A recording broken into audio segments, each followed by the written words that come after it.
Today we're taking our beers for the first time to the distributor. Let's go.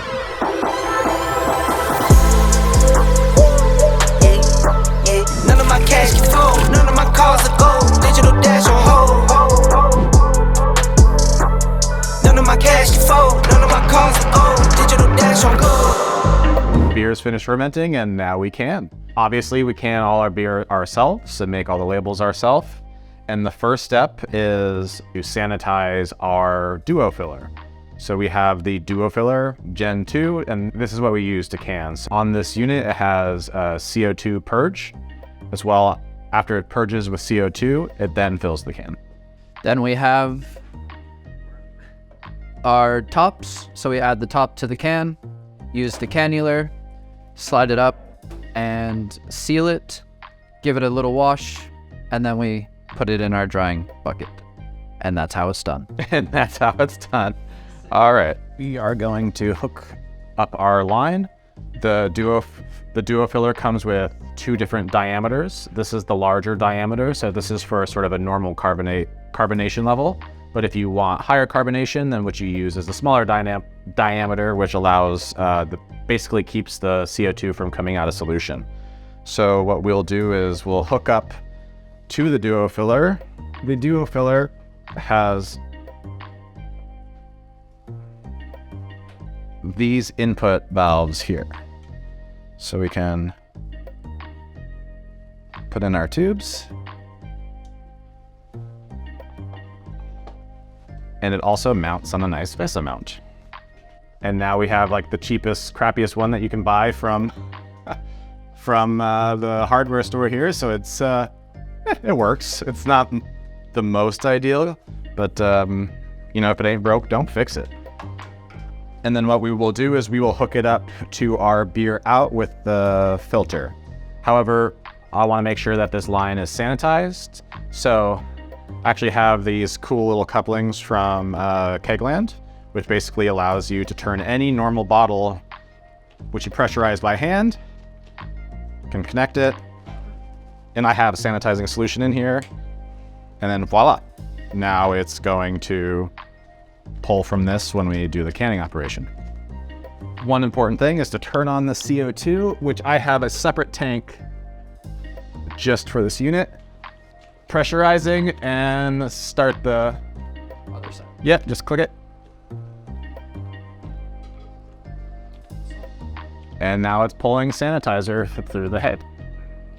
Now we're, of course, sanitizing the lines that will dip into the beer. And then the last thing you do is make sure that your connection is sanitized. And we can now clip in to our beer line. So our first beer, we're actually just going to push out the sanitizer.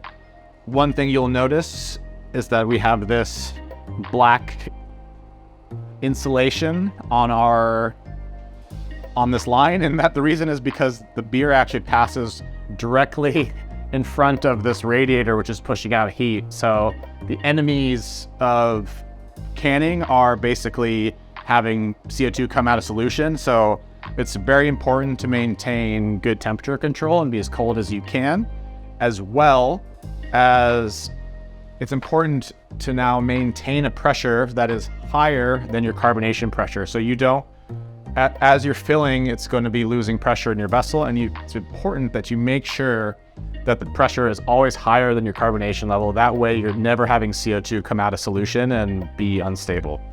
So that's what we're going to do next. I have my CO2 connection right here. Connect on the tank. Set it to a pressure that is about 0.1 bar to 0.2 bar higher. The higher you set this pressure, the faster it'll fill. But if it fills too fast, it can also cause carbonation issues. So something that we normally try to do and most brewers try to do is also the carbonation from this beer came from the CO2 produced itself. So we close this and pressurize it. I pressurize it to maybe like 1.2 bar when it's fermenting, so it's warmer. And then when I cold crash it, typically that higher pressure all gets dissolved and you get about the carbonation that you need, and then you can top it up with the CO2 if you need.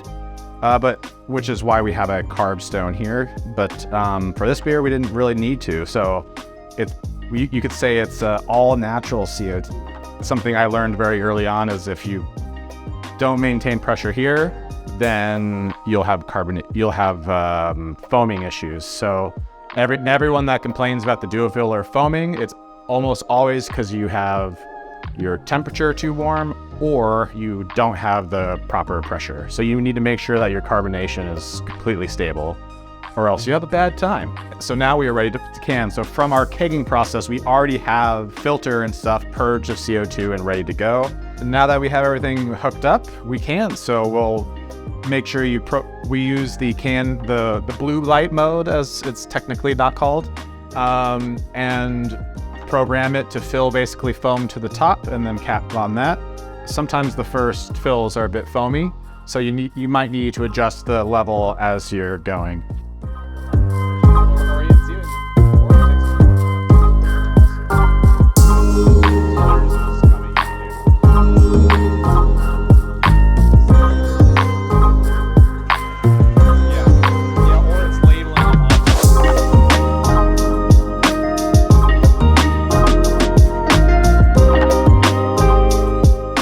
Shake, sealed, clean, and then we dry.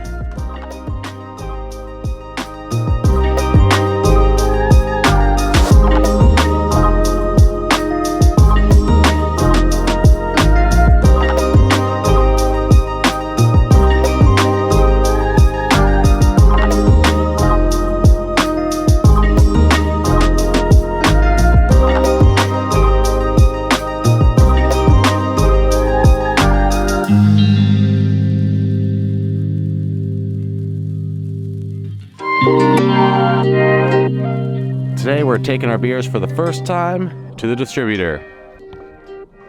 Let's go. Although now there's snow on my car. Okay. Wipe off, then let's go.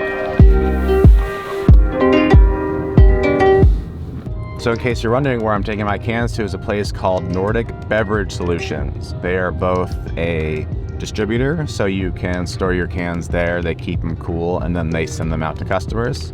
But they also have their own website called lokalbrygg.no. And so for beers under 4.7%, which in Norway is the maximum allowed that you're allowed to sell if you are not the state, they are able to sell those as well online. So they are about an hour or so south of my house, so that's where we're driving now. And if you'd like, I can do another episode about sort of how this system works and stuff, because they are also the distributor that I use for the state-run liquor store here, which is called Vinmonopoly. I won't actually talk about what beer that I'm bringing there because it might be seen as advertising, and I don't want to get myself in trouble, and I also don't want to get lokalbrygg.no in trouble. So again, advertising alcohol in Norway is illegal, so it's possible that just the act of me showing you that I'm taking it there in a fun, nice way can be seen as advertising. Unfortunately, I can't really, I'm gonna not disclose the beer that we're bringing because it's in Norway, but it's a historic day for us, and I'm excited to finally have cans on the market outside of bars. So let's deliver that beer.